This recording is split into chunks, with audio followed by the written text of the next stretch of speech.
Hello, everybody. Welcome to another episode of Ancient Mysteries Unearthed. I'm your host, Chris Noble. And today we have a wonderful guest, Isabel Quant. She is a Reiki master, practitioner, diamond light channel, speaker, and a modern day priestess whose journey into healing began through the sacred passage of her mother's illness. Guided by this intuition, Isabel discovered the profound power of energy work, leading her to mastery in multiple forms of Reiki, such as Yusui Ryoho 1 and 2, Holy Fire Reiki Master, Karuna Reiki, and initiation into the diamond light frequency. Don't worry, we're going to find out all from her what that means and really dive into these fascinating energy healing modalities. This is going to be really, really interesting today. Now, through her work, Isabel helps others awaken their inner radiance, dissolve old patterns, embody their soul's highest essence. With blending ancient priestess wisdom with modern energy healing, she creates sacred spaces for transformation, remembrance, and rebirth, helping others step into the luminous truth of who they are. So, this is going to be really, really interesting today, diving into the ancient healing forms of energy healing, Reiki, and much, much more. So, let's welcome to the show Isabel Quant. Isabel, how are you doing today? Hi, how are you, Chris? Nice meeting you. Thank you for having Yes. me. Absolute pleasure. It's really going to be quite interesting. I myself was certified in Reiki 1 many moons ago and have used multiple forms of energy healing. I'm obviously nowhere near a master practitioner by any means, but I've received and and been exposed to the power of Reiki. So before we get into all these fascinating modalities that you offer and what that's all about, let's tell the audience a bit more about yourself and how did you get here today? I know we were just talking offline before we started recording about how it's such a journey, right? We all have a pretty incredible journey. And I would love to hear from you. When was that first moment where you started to question maybe things in your life and go, hey, maybe there's something more going on here? And how did that lead you into the energy work you do today? I would say back in 2016, August of 2016, I had a very profound soul connection with somebody, and that propelled me completely into a different world. It opened up my energy channels. I was able to see things that I was not able to see before. And my spiritual awakening started that way. Um, I would say it was during a really tough time as well because I was going through a divorce and a spiritual awakening, which I had no clue what that even was in the first place. I had to research it to see what was going on with me. And this person mirrored back to me areas of myself that I needed to heal within myself. So I started doing the healing process on myself. I started doing all kinds of healing modalities, anything that I can think of. Then during this time, also, I started having a lot of losses, family losses, and friends that I lost, and I started grieving them as well.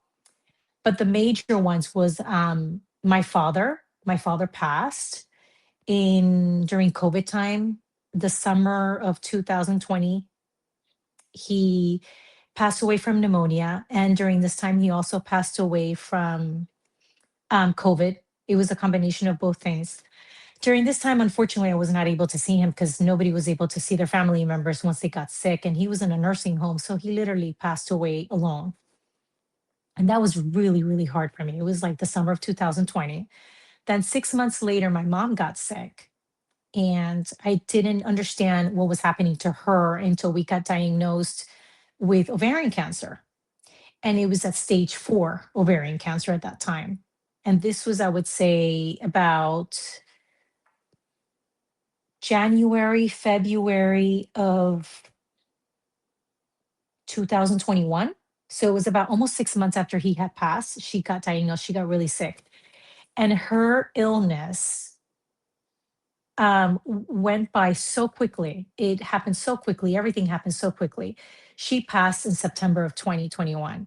So that was a very deep, deep grieving, painful process I went through, losing my father, Then 6 months later, my mom gets really sick, and then I lose her as well within a year. Um, I understood in that moment that the spiritual awakening I had gone through back in 2016 was part of the process of me being able to heal so I can actually sustain myself spiritually, um, in awakening through the process of grieving and the pain and the loss of that I was going through during that time. So I hit rock bottom after they both passed away. And I did a lot of healing work. I started doing work with CC Williams. I took courses on shamanic journeying with her. And she really helped me go deep, deep into the landscape of the soul and really heal those parts of my soul, that part, that root cause of the grieving and the pain, the sadness of both of my parents. I've lost both of my parents and my past as well with the divorce and everything. She helped me heal a lot of part of a big part of me. I also started doing binaural beats. I started doing mirror affirmations. I would get in front of a mirror and I would do all kinds of affirmations. I used Hopopono as well for healing, and that helped me a lot. Then I went into Priestess Presence Temple, and I started learning how to become a priestess, a modern day priestess. We did 2 year training with them. I did a 2 year training with them. And that was with Elaine Dowdy. Then after that, I started doing Reiki during this time because I knew that Reiki was a very big part of my journey. Is something that I was very curious about after my first spiritual awakening in 2016. And after my mother passed, I was very drawn to Reiki. And I was even doing Reiki to her, and I didn't even know that I was doing Reiki to her during that time. I had no clue that I was doing Reiki, but I was doing the energy work on her, helping her with the symptoms, with the pain, and everything that comes with cancer, right? So I started doing the research for Reiki, and I came across the International Center for Reiki Training, which was formed by William Liran and Reiki.org. And I found Miss Peggy Gaines, which was my Reiki master teacher, and she's the one that taught me um, the Usui lineage, Reiki Yoho 1 and 2, the Holy Fire Reiki Master course, and the Karuna Reiki. Then after that, I fell into the Diamond Light through Light Academy with Ellen Holmes. And I've been in the process of becoming a Diamond Light channel so that's what I do. I channel the Diamond Light, and I combine all those different modalities between being a priestess, being a Reiki master, and a Diamond Light channel, and I infuse it all to do my healing work on clients. So that's how my story started. That's beautiful. You know, we got lots to kind of dive into here, and you've got these fascinating modalities that you just mentioned. Before we get into those specifics, and I really would like that, can you give our audience a brief breakdown of what is Reiki from a general sense? And if you could, to the best of your ability, of course, give us just a little history of like how did Reiki come to be, and for the, let's say, the novice here and watching and listening, what is it? What's going on there? So Reiki is energy healing. And what it basically does is shifts the energy of the energetic body, the auric field, and it helps people with stress reduction, with inner peace, with healing from injuries, from illnesses, from diseases. It also helps with your own spiritual awakening and spiritual path. I've had a lot of clients that have actually found their purpose, their true purpose through Reiki, through the power of Reiki.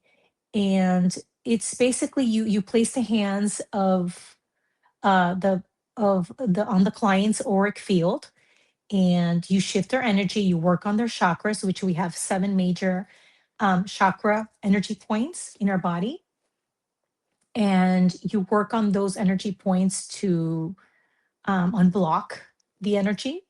And you also work on certain areas of the body if they have any injuries, any diseases, anything they're going through, and it shifts the energy. They feel completely different when they come in through those doors and they come out, they're a completely different person. Some of them tell me they see visions. Some of them tell me they see colors. Some of them get major breakthroughs. Some of them even tremble and cry, release. Um, all kinds of things happen through Reiki. It's such a powerful modality, healing modality. And when you infuse it with the diamond light, it just becomes like an explosive amount of energy that you can use to do the healing work on people. So, to give you a little bit more of a history of what Reiki, how Reiki came about, the lineage that I studied was the Usui Reiki historical lineage. So that started with Dr. Mikao Usui back in 1865 to about 1926. He is a Japanese spiritual teacher and scholar. He studied Buddhism. He also studied meditation and the healing texts. He decided that he wanted to go on a spiritual retreat, on a spiritual journey, and did the 21-day retreat in Mount Kuruma, Japan, back in those days in 1922. And while he was there, he discovered Reiki energy attunements. And he also discovered that he was able to heal with his hands, and it became Reiki. So from there on, he started treating patients, and he opened up the first Reiki clinic in 1922. He started treating patients, and he also started teaching people and how to use Reiki in healing. His one of his students, his name was Yukiro Yahashi. In 1892 to about 1940, he restructured the Reiki system. He came up with, he enhanced it. He came up with the different hand positions for Reiki.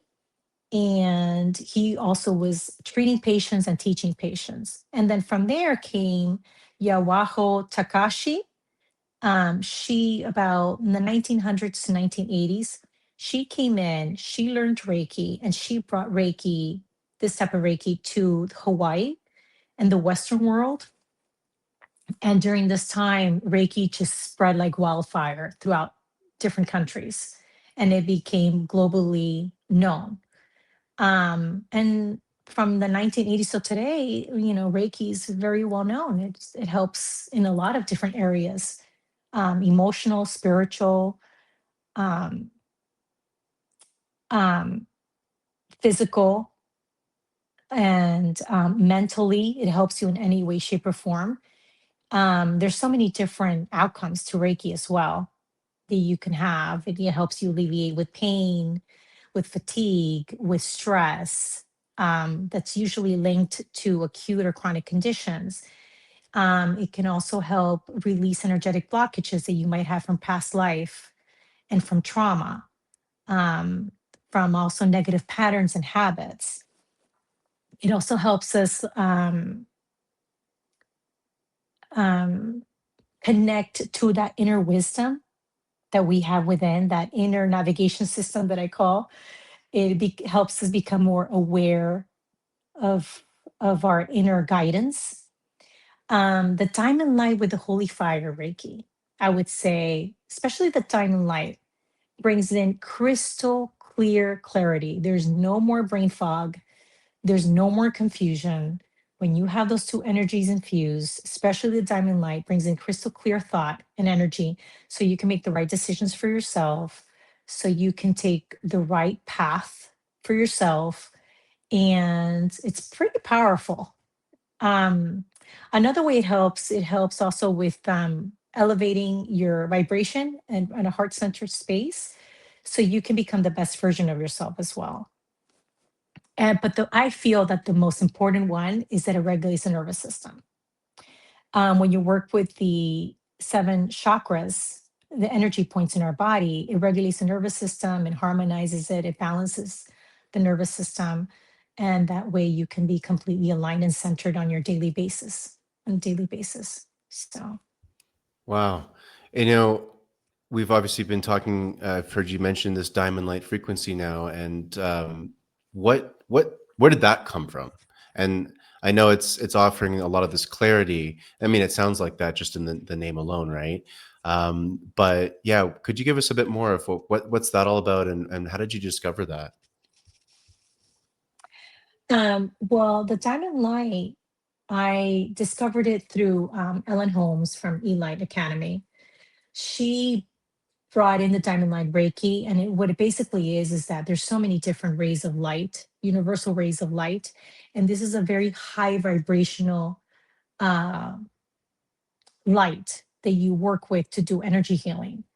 And this basically is based off of Christ consciousness, and it's based off love, compassion, unity, consciousness. It's a very powerful light that you can work with. Um, Very high vibrational. Hmm.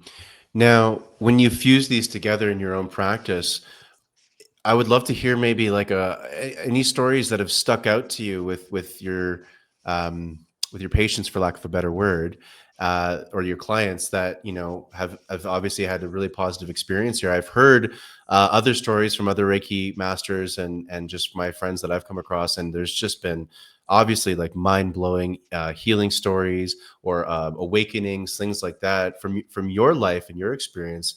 What's been some that have stuck out to you? Oh, Chris, I would I know it's say a the tough one, right? most, yeah, I'm thinking about the most powerful one.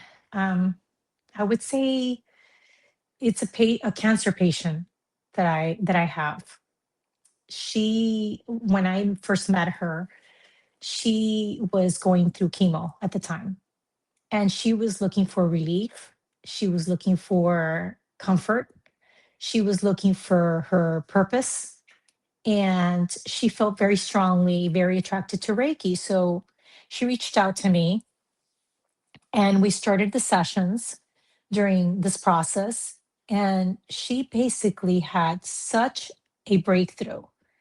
She had a tumor she's been battling with for, I would say, a year and a half, and she was getting chemo at the time, but she was also getting Reiki at the time. And the doctors had told her that she had to basically do like about 12 sessions of chemo. And they reduced it to six because within 6 sessions of the chemo and the Reiki, the tumor completely disappeared. They couldn't find it. And during that time, she also said to me that she was connecting to Jesus Christ. She was very connected to Jesus Christ. He had come to her, and she found her life purpose and became a Reiki practitioner herself. So that was just a beautiful and incredible story. I mean, she transformed her life um, so beautifully through the hardship and the pain and everything that she had gone through with the cancer. And all of a sudden she discovers who she truly is, what her true life purpose through Reiki was. And that was just like incredible. That story really sticks out to me. Yeah. Yeah, I can see why. You hear of this stuff, and I've researched a lot into this. My family, all families, I'm sure, have all been plagued by cancer, sadly. Certainly mine, definitely. And I've been looking into this for well over a decade, because I've been skeptical of the Western medicine for a long time and have had my own issues, et cetera. Whole other podcast on that one. But my gut, you discover so many other modalities like Reiki that have come in and helped so much with these horrible, illnesses and viruses and things like cancer that come into, our loved ones' lives, our lives. And, you know, what do you think from your perspective is going on when we're doing Reiki, when you're infusing this diamond light energy, and then someone their tumor's gone, the next day or the next week or something like that, or their cancer goes into remission or is eradicated. What from your perspective is going on? Because I'll just briefly say, from my perspective, what I've seen, there's a lot of sound and frequency and vibration that seems to be something that's really incredible. Of course, there's a pretty famous TED talk that continues to get taken off YouTube every time it gets uploaded again, but it's basically a high school teacher, and anyone watching and listening, go Google this. Just go check it out. It's a high school teacher who does a TED talk on how he shattered leukemia cells with sound. And this stuff just blows my mind, because as a musician and someone who does a lot of sound healing and all that stuff, I'm like, okay, we've got a secret weapon here to combat these things like cancer. But of course, energy work, Reiki, that's another amazing way. So there's so many modalities. You just got me on a passionate topic here, Isabel, because this is such, I think, that touches a lot of people's hearts. And I would love to know, what do you think's going on when something like Reiki gets rid of a tumor or cancer? So I'm going to be completely honest with you, Chris. I believe from what I've seen that it's the power of Jesus Christ, because I work very closely with him through the Diamond Light. And I have a very close relationship with him anyway. But he comes into my healing sessions. And I also see the response of the client. If they're in a very positive vibration and they believe they're going to be cured and they believe in themselves and they know they're going to get better, they usually do get better. So I would say positivity, their attitude helps a lot. But the Reiki in itself, since it shifts the energy, it unblocks whatever blockage you have there. And usually cancer is a blockage. It's a major blockage. And it usually forms from emotions that we carry, that sometimes we don't heal from, and we carry them for years. Resentment, not forgiving somebody, pain, sadness, depression, whatever it is that you're carrying that's a negative emotion, ends up sometimes becoming an illness within the body.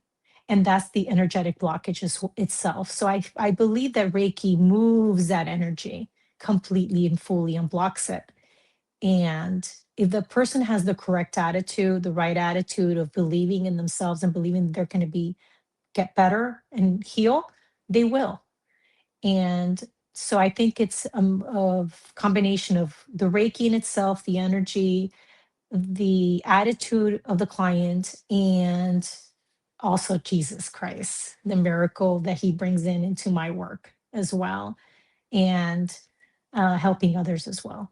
So, Hmm. Thank you. It's such a valid and important point to make, that it's the person who's receiving the healing. It's just as much on that person, on us as individuals, to recognize that we all have the power to heal ourselves. And as I'm told by, I just had an energy session done on me a couple other days ago, and I was another podcast guest we had on the show here, and Oliver Dolby. He gave me a wonderful energy healing, and as he told me several times throughout it, he's like, Chris, you're doing the work here. I'm just opening up the door, so to speak. You're the one who's walking through. And I think, like what you're saying, Isabel, it's so important for anyone going through anything with their health to remember that we've been inundated into this Western medicine, let's say, program, or situation, essentially, where we take the doctor's word 100% at face value. We believe them 100%. And one of my biggest complaints is when, and this has happened several times to my family and in my life, where the doctor says, yes, you've got cancer. Yes, you've got, let's say, a tumor, and you've got 3 weeks to live. And then, we believe that so deeply that a lot of people who take that literally and take that and believe that will, unfortunately, maybe die within several weeks because the doctor gave them that prognosis. When in reality, other people, and I've had them on the show here and I've met them in real life, when they said, you know what? No, I'm not going to take your prognosis. I'm not going to take your 3 weeks to live decision that you just gave me. I don't believe in it, and I'm going to go get a second opinion or a fifth opinion here. and do my own thing. And when they're almost rebellious to what the doctors have said, that's how they end up beating it, because they just almost are like, no, I refuse. And because of that, it just shows the power of human nature that we, I think, have been misled to think that we have to look outside of ourselves to heal. I think we are the best healers out there, are we not? What do you think? Yeah, Yeah, I completely agree with you. I think we're just a channel to bring in the energy and to help the client. But at the end of the day, it's really up to the client how they're feeling and how their energy shifts in order to get into a more positive vibration and say, I'm going to beat this, I'm going to do this, I'm going to get better, and not take it to face value what the doctors tell them. Because that usually happens. I mean, the doctor will tell you, you got a year to live, but it's up to you what you do with that information. exactly. Exactly. So look, we haven't talked yet about this modern day priestess, and I hear that word a lot in the spiritual world, of course, I'm obsessed with ancient history on the show here, Ancient Mysteries on Earth, and we hear about the priestesses from ancient times, like Egypt, etc. What is a modern day priestess, Isabel? What's your definition of that? Who is she? Hmm. A modern day priestess for me is a priestess who serves. She can be an oracle. She can be a seeker. She can be a healer. She could be a dancer. She can be a ceremonial. She does ceremonial rituals. A modern day priestess brings in a group of women to be heard, held, and healed in a sacred space where women feel safe to be able to speak about what they're going through, what they cannot talk to sometimes with their friends or their family members because they don't understand what they're going through. They might be going through a spiritual awakening and they have nobody to talk to. And they come to me um, through the circles, the Red Rose Sister Circle. I was doing a Red Rose Sister Circle and I stopped it this past year, but I will return back to the Red Rose Sister Circle this following year. Very excited about that, by the way. But they come to me, they come to the circle in sacred ceremony. We do rituals to do healing work. We do movement, somatic movement. We do a lot of talking, a lot of discussion on what's happening to them that they can't discuss with their own family and friends. So it's a sacred space. It's a very safe space where they feel safe in order to talk to us. So what happens in the circle stays in the circle. And we usually do it during different moon cycles, like the full moon or the new moon on the beach outside in nature. So it's a beautiful setting as well. It's very healing. Yeah, and that's something we really miss in this modern day and age, is that community, whether it's all for women or all for men to feel safe, or of course mixed together, whatever it needs to be. We've lost a lot of those traditions, right, in our modern, busy, chaotic day and age that we're in. And how important is it, right, for us to take that time to be in brotherhood, sisterhood, or just like-minded souls, right, in a sacred space to just, I mean, the awakening journey is a very individually crazy, wild, you feel like you're going nuts kind of journey and situation. And I think if you don't have community, it can be really, really challenging. I know it was for me early on in my awakening, like 15 years ago or so, where it was just very isolating for my first 2 to 3 years, and I didn't know how to tell people. I sounded like a lunatic. I mean, I grew up atheist, in a very academic, scientific family, so I really thought I was going crazy. Um, since you've been on this path, Isabel, and you obviously work with a lot of people in this realm, what kind of like practical advice could you give our listeners and viewers, who are maybe new to this awakening journey? What has helped you? Um, I would tell you, it took me a long time to come out myself. People didn't know the spiritual side of myself. My family, my friends didn't know the side. And I came out of the spiritual closet, so to speak, how I call it, spiritual closet. back in 2016, but I didn't really truly come out until after 2021. And I decided that at that point that I was just going to come out. I was going to become my authentic self, all the spirituality that I had been learning about and that was within me, and that I couldn't tell people, well, I receive messages or I'm doing healing work, or they think, they look at you like you're crazy. I come from a very Catholic family as well. I was raised Catholic. So that is a no-no in that religion.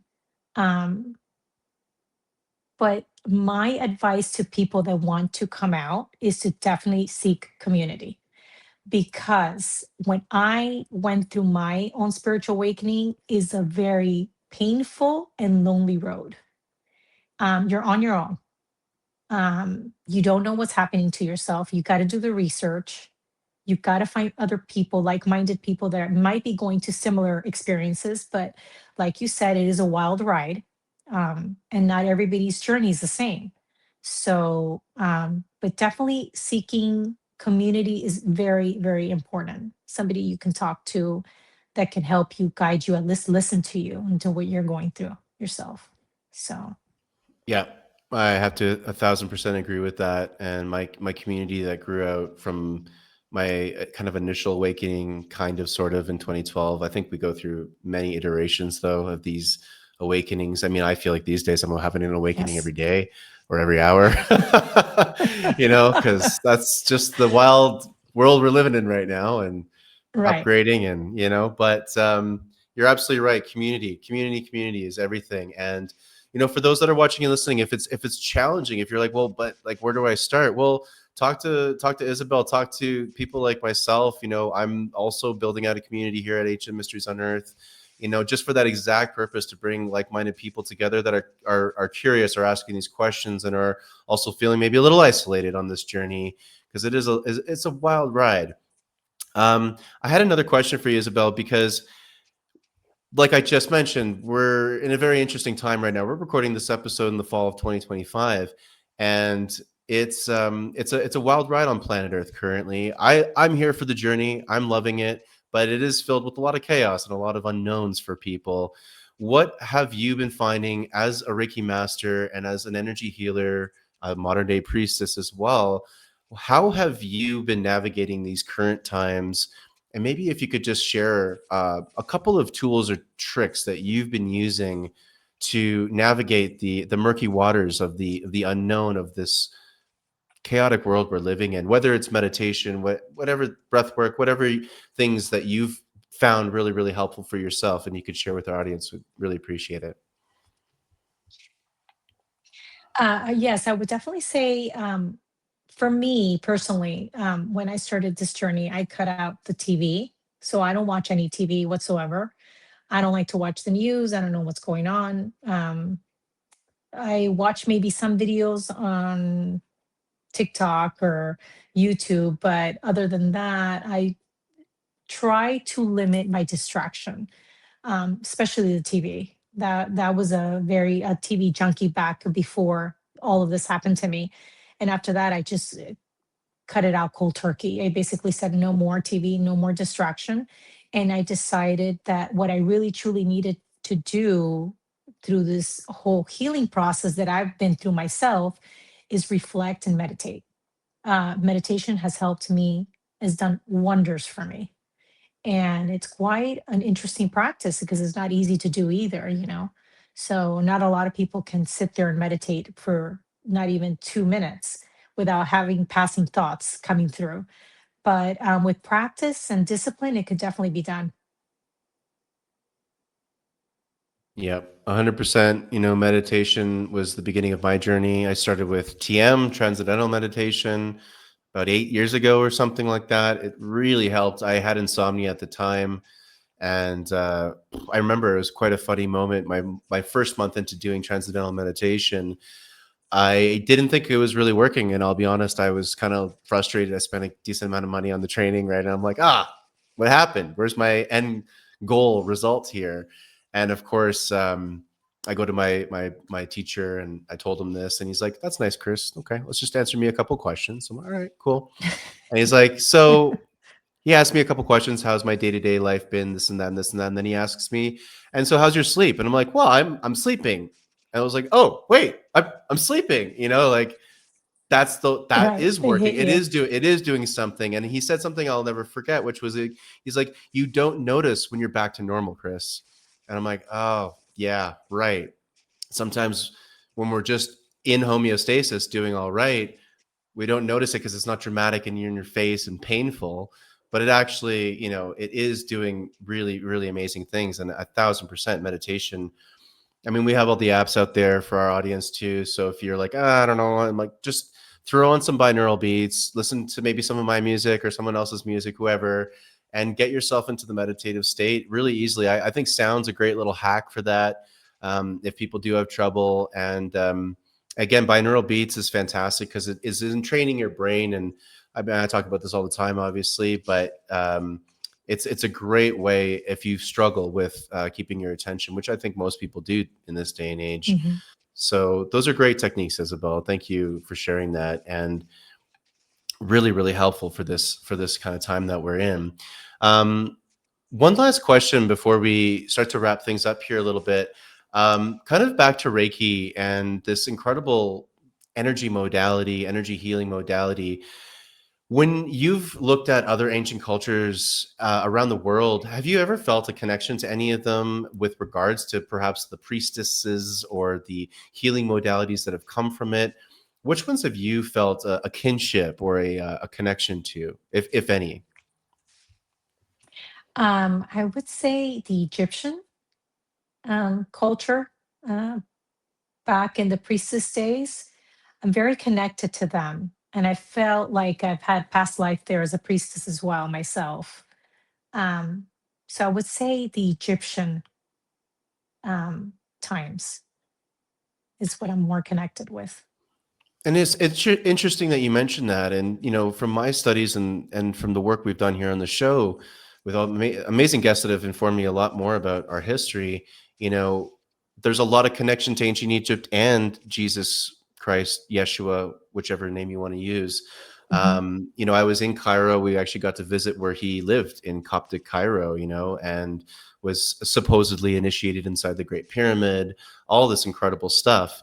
And you were talking earlier about Christ consciousness, and maybe to the audience members who are more, let's say, adverse to the religious terminology, what would you say is your definition of Christ consciousness? Because I know it's a larger concept than just the person Jesus Christ, right? What is your definition of Christ consciousness?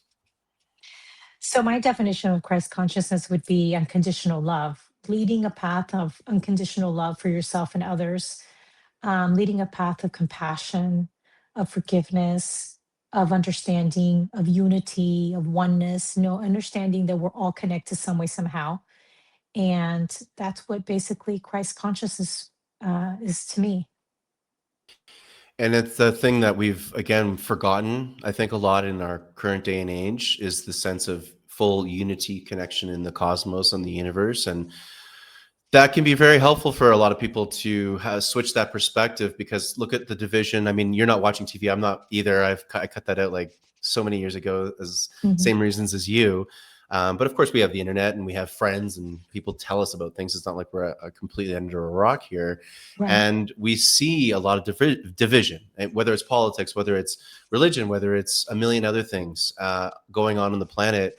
It seems that division is quite prevalent, if not from a lot of other sources, perhaps encouraged. So when we're talking about Christ consciousness and this idea of unity and connection, how have you seen um, the dissolving of these differences, maybe that we perceive with one another, once people come into this oneness and this Christ consciousness connection? I'm sure you've seen it with some of your clients and whatnot. How has that transformation been from some people you've seen into that realization that we're all one, we're all connected? I would say acceptance more than anything, accepting yourself, with your shadows, your light, with everything that's within you and that forms who you are, and accepting others for who they are as well. Um, because we're not perfect. We all have faults, we all have issues, and we just have to come to a form of acceptance for one another. And a lot of my clients, what I've seen, I would say would be definitely acceptance, accepting of themselves more than anything, and accepting that they're going through this maybe difficult process, but you have to go through the shadow in order to get to the other side. And it's worth the process, it's worth the wait, it's worth the patience, it's worth everything. So, Mm, thank you for that. Yes, it's so true. I think a lot of us, maybe when we're new to the journey, are averse to shadow work or whatever word you want to use to describe going into the darker sides of our personality, our being. And I've started to come to the side of, well, that's where a lot of our power is, though, and that's where a lot of yes. our gifts lie in that shadow because we're all on a hero's journey. And a part of that hero's journey is to go down to the depths, to the underworld, so to speak, of ourselves, though, and to grab all these nuggets of gold, that are in that shadow in the gunky, gross waters sometimes of our let's call them negative emotions, traumas, Mhm. programs, etc. Right?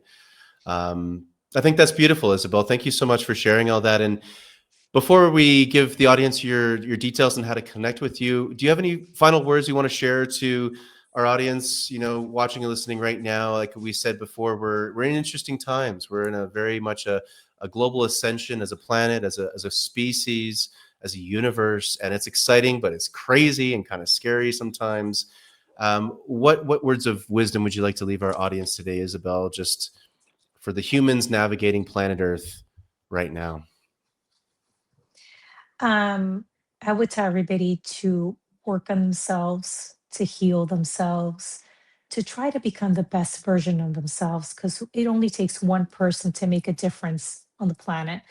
And the more we accept ourselves just the way that we are, and we work on ourselves to become a better version of ourselves, the more Christ consciousness we will have within ourselves and with others all around us.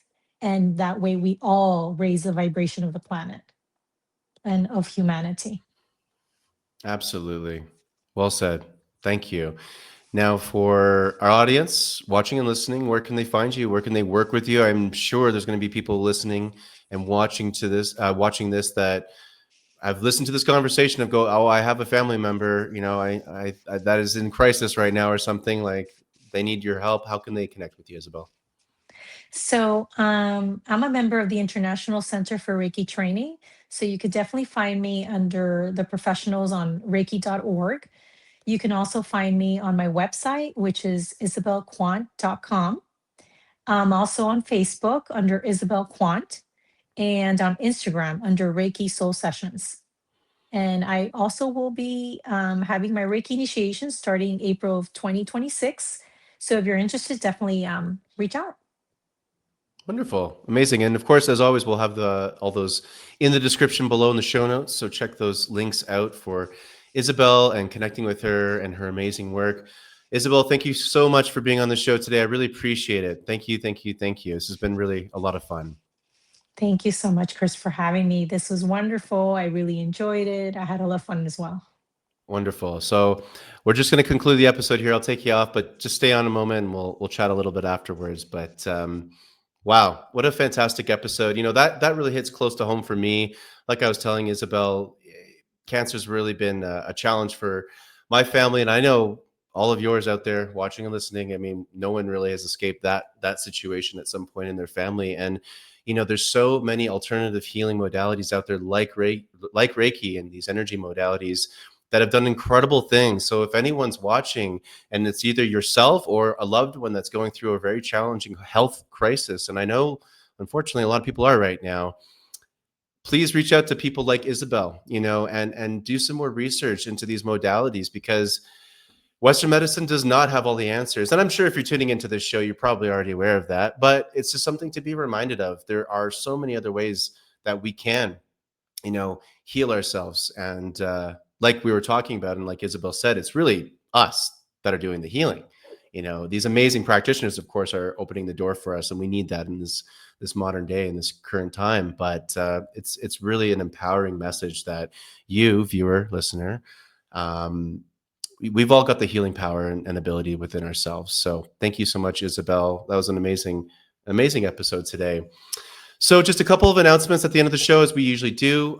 We've got our Sacred Site Tour coming up next year in September of 2026. We're going to be going to Egypt, and we'll be with Mohammed Ibrahim for 2 weeks. It's going to be an amazing journey, and we'll be using some sound and some intention setting and some wonderful ways to commune and connect with these sites, as well as looking at the mind-blowing technology that created them in the first place, and all the incredible evidence that's just staring us in the face that tells us somewhere like Egypt is not what we think it is. It's much older, much more incredible. And we'll be infusing some sound as well as some music. And like we were saying before, it's about community. And what I find these sacred site tours are great for is building community. So, there's going to be an Ancient Mysteries Unearthed community that anyone can join, but we especially make sure that everyone that goes on these tours joins that community. So everyone that meets and connects during the tour stays in contact really easily after the fact too. That's how I've formed a lot of my friend groups, and a lot of my community has been going on sacred site tours like that. So I want to be able to give back to what I've been able to experience, and the beauty of going to these incredible sites. Because when you go in person, there's just nothing like it. And you have incredible downloads, activations, things like that, yeah, you can experience, in the astral, but there's just nothing quite like being there in person. So come join us. If it resonates, that'll be in the show notes below, as well as checking out our therapeutic music library that's just been launched. It's a fantastic place for practitioners, therapists, coaches, etc., to get access to royalty-free therapeutic healing music tuned to 432 hertz and other medicinal frequencies, binaural beats, solfeggio frequencies, all the good stuff in that library. It's a growing library, ever expanding. So feel free to check that out in the description below. And as always, our wonderful partner channel, Portal to Ascension, they're going to be doing the New Living Expo April 17th and 19th next year, 2026. Got to go check that. That's going to be a spiritual party. Great place to just make connections, build that community, find like-minded souls out there. All right, enough of the announcements. Thank you so much for checking in to this episode of Ancient Mysteries Unearthed, everyone. Really excited to see you in the next episode. Until next time.